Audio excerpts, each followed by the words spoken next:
गपूड़ी बहू। उमा जी की बहू पिंकी को गप्पे मारने की बहुत आदत थी। वो जब भी किसी के बारे में बातें करती तो बड़े बड़े गप्पे फेंका करती। आसपास के सब लोगों को पता था कि पिंकी बहुत बड़ी गपूड़ी बाज है। लोग उसकी बात पर विश्वास नहीं किया करते थे, लेकिन हाँ, उसकी बातें सुन सुनकर हंसते बहुत थे। अरे बहू, पड़ोस वाली शर्मा जी है ना, उनकी बेटी का जन्मदिन है, तुम भी चली जाना। ठीक है मम्मी जी, ये तो बता दो गिफ्ट में लेकर क्या जाना है। अरे लेकर क्या जाना है, 250 का लिफाफा दे देना, बस काफी है।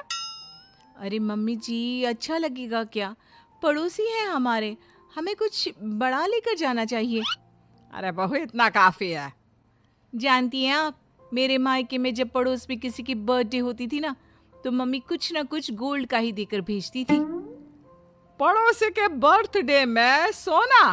कैसी बातें करती हो। और नहीं तो क्या, आपकी तरह थोड़ी ना लिफाफा पकड़ा दिया।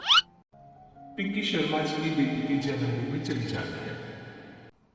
अरे आज तो बड़ी सुंदर लग रही हो साड़ी में। जी मैं तो लहंगा पहनकर आने वाली थी, मम्मी जी नहीं मानी। अरे बेटा, बर्थडे पार्टी में तो साड़ी चल जाती है, मेरा मतलब कोई शादी थोड़ी ना है। कैसी बात कर रही हैं आप आंटी जी?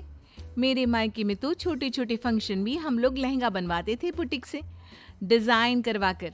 चाहे पड़ोस में किसी का जन्मदिन हो, मेरी मम्मी हमेशा बुटीक से नया लहंगा डिजाइन करवाती थी। मैंने तो ऐसा कहीं नहीं देखा। ये तो तुमने आज बड़े कमाल की बात बताई। अरे जाने दीजिए, कोई बात नहीं। और बताइए, आपकी बेटी नजर नहीं आ रही? अरे भाभी, मैं यहाँ हूँ।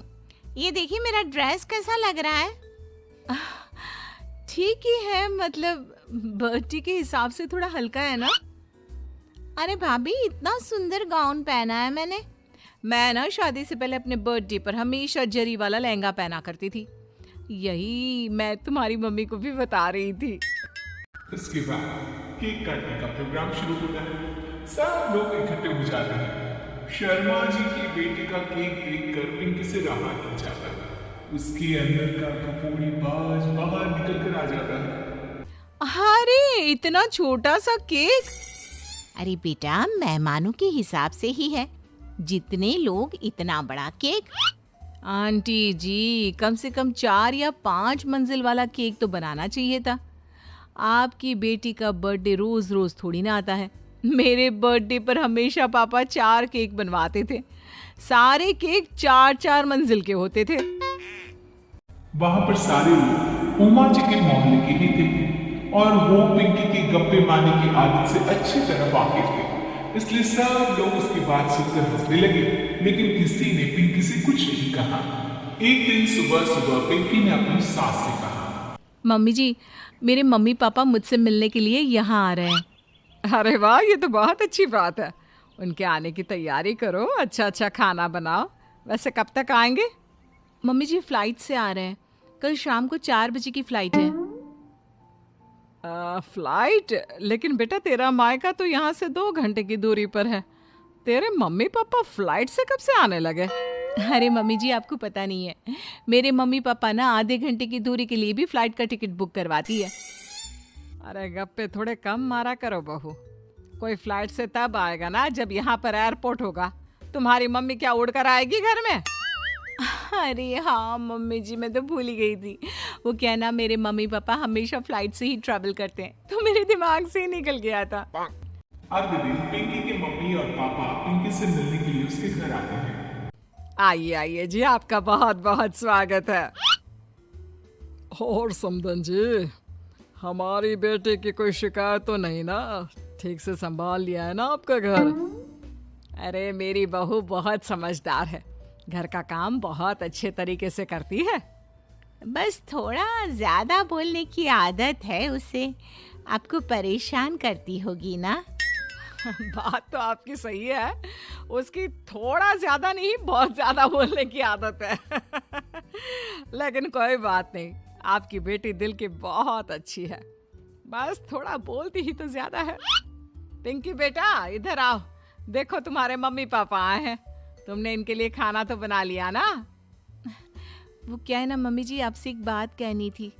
हाँ हाँ बोलो बहू, क्या बात है, डरने की कोई जरूरत नहीं। वो मम्मी जी, मैंने सोचा मम्मी पापा आए हैं तो खाना बाहर से मंगवा लेती हूँ। अरे कोई बात नहीं बेटा, वैसे भी तुम किचन में काम करने लग जाती तो अपने मम्मी पापा से बात कब करती। बहुत अच्छा किया। अब तुम अपने मम्मी पापा के साथ बैठकर आराम से बात करो, मैं अंदर जाती हूँ।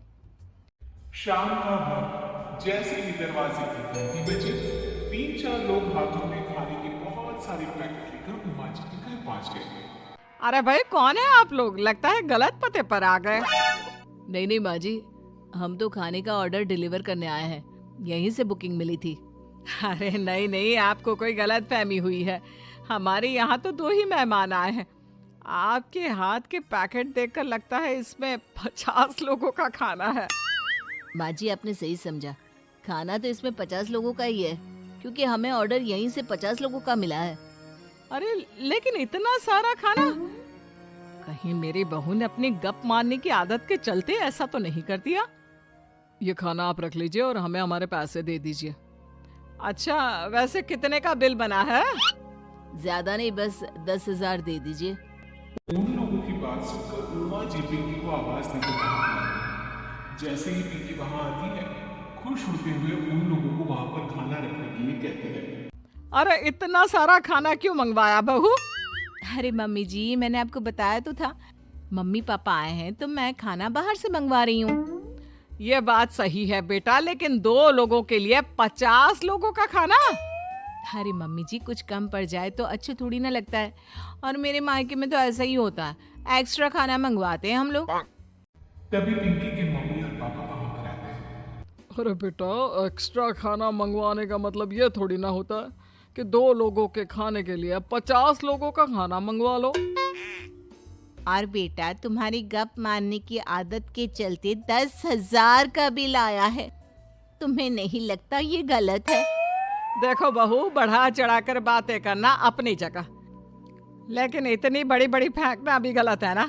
पहली बात तो इतने सारे पैसे लगे, और दूसरी बात खाना वेस्ट होगा। आप लोग ठीक कहते हैं, मैं आज के बाद अपनी इस आदत को कंट्रोल करने की कोशिश करूंगी और अब से गप थोड़ी कम मारा करूंगी। पिंकी की बात सुनकर सब लोग हंसने लगे।